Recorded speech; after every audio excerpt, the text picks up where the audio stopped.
Mike Paralak here to entertain you with the help of World on Edge. It's that big push and fall.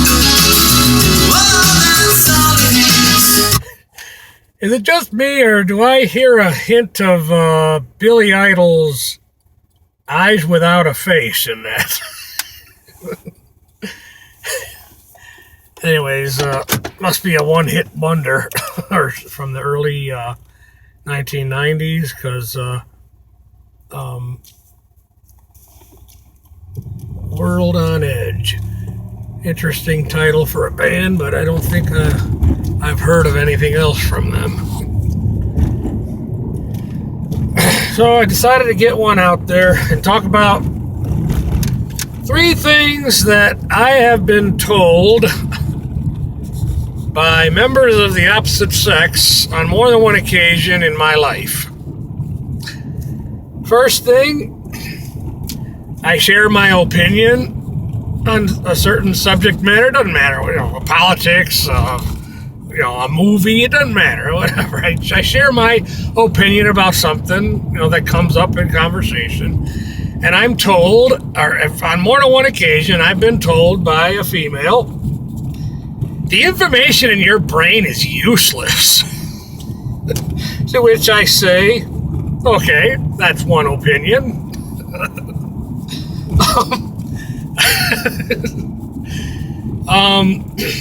Second thing, I talk about things that I'm into, things that I know in my heart of heart, whatever, in the core of my being, whatever you want to call it.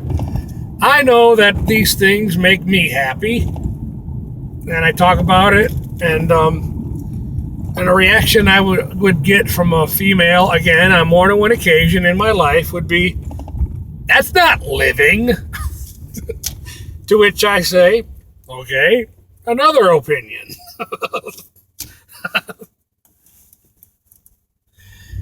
But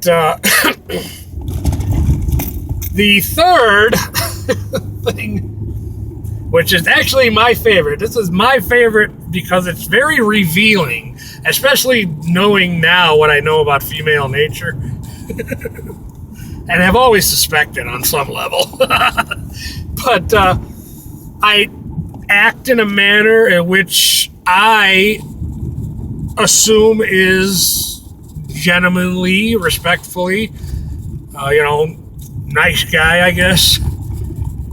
And on more than one occasion, I'd have a female social acquaintance say to me, "You come off as too innocent." That's why it's my favorite. It's the most revealing.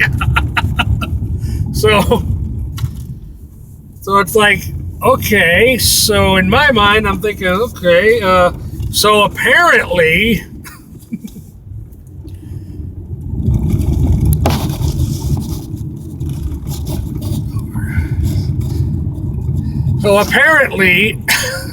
I come off as too innocent. Okay, fine.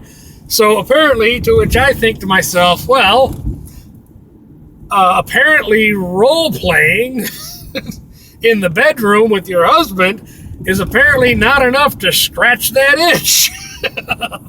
They need to follow the feminist narrative and a Gen duh, as I call it, and go out there, and ladies' night, whatever they call it, and engage in self-destructive behavior and spend money, of course, to fuel corporate society. But anyways, those are 3 things in my life on more than one occasion that members of the opposite sex would say about me. And that last one, I come off as innocent. Well, too bad you didn't take the time to an effort to get to know me a little better. You might have been pleasantly surprised when it comes to matters of intimacy. But their loss, I guess. That's something I can, as a survivor of abuse, that's actually something I can relate to.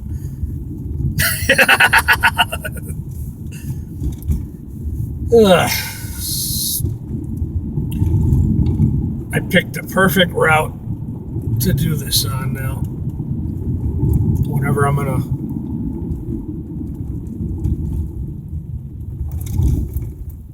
record and do a video, I think I have the ideal route now to do it with.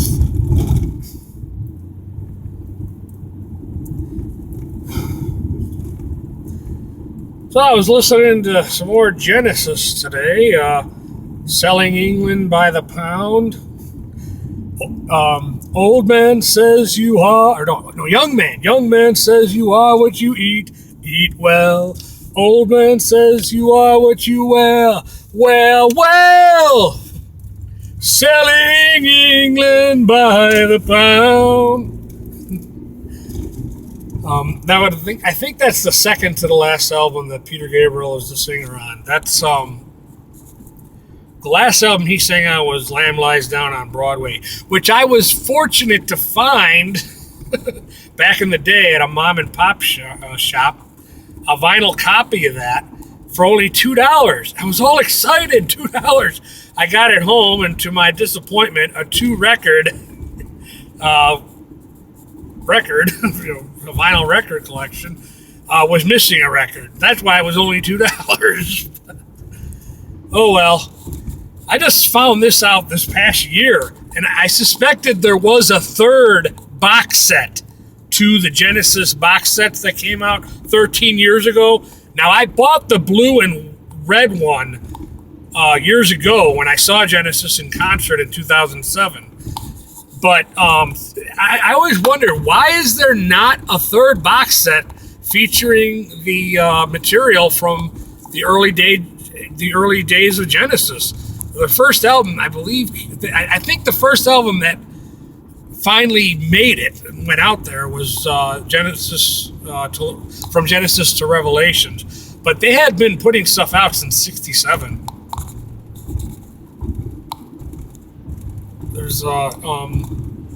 But there is a third box set. It's the green one. But it makes sense from a marketing perspective why they would not, because it wasn't even in the advertisement. When I saw them in concert in '07, at the end of the concert, the advertisement was for the blue and red box set. No, not one sign of the green box set.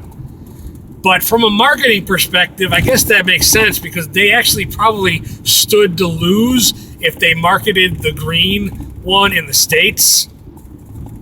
So from a marketing perspective, it's probably a money saver for them if they just left the green one out.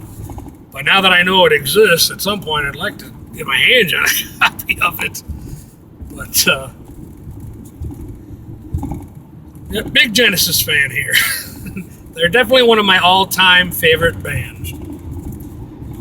Despite all the changes and the trials and tribulations of life. I even liked the last album, Calling All Stations. I honestly was looking forward to a follow-up album with Ray Wilson as the singer, but the closest I got was I got a bootleg copy that I bought from a friend who said he purchased it at a garage sale that somebody made with their computer, had it all decorated, jazzed up, called Stations Identification.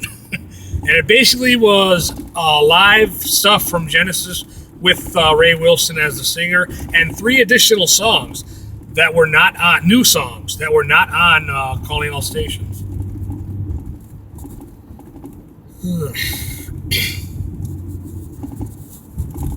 Well, I didn't mean for this one to go on this long, but well, since I talked about the coming out of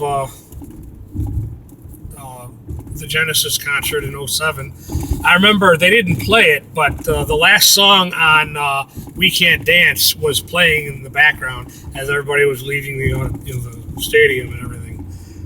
And that song was Fading Lights. That was always one of my favorite songs.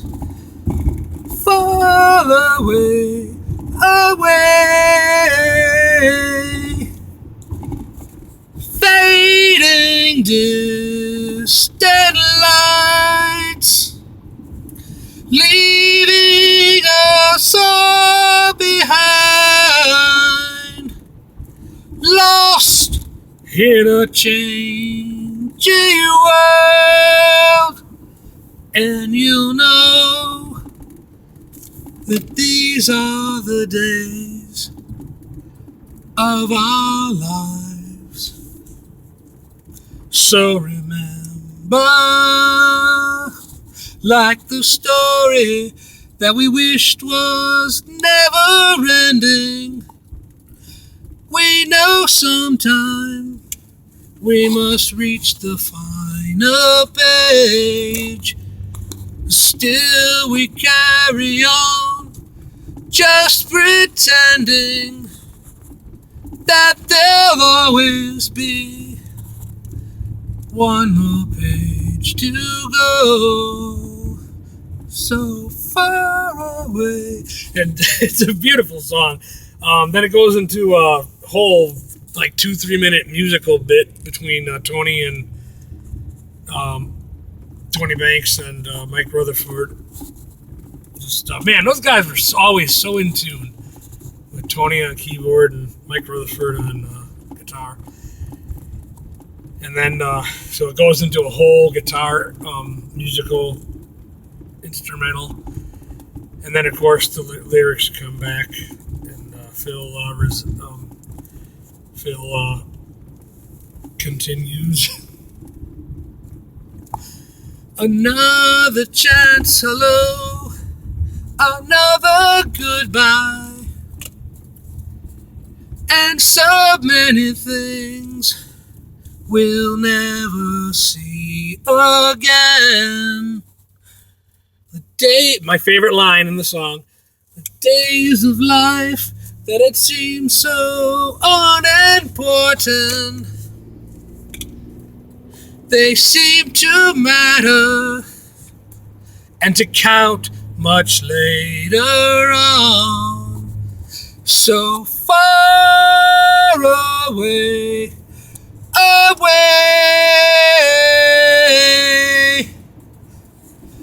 fading distant lights, leaving us all behind, lost in a changing world, and you know that these are the days of our lives.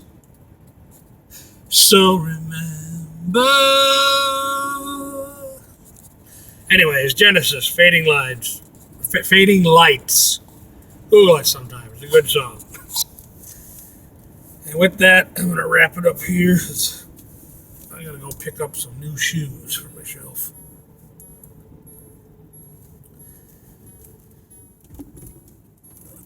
Most of my life, I always settled for secondhand garbage, but I can't settle for secondhand shoes.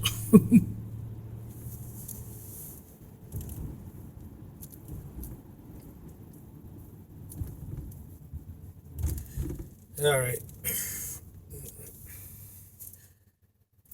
That'll be it for this one. Thank you for watching.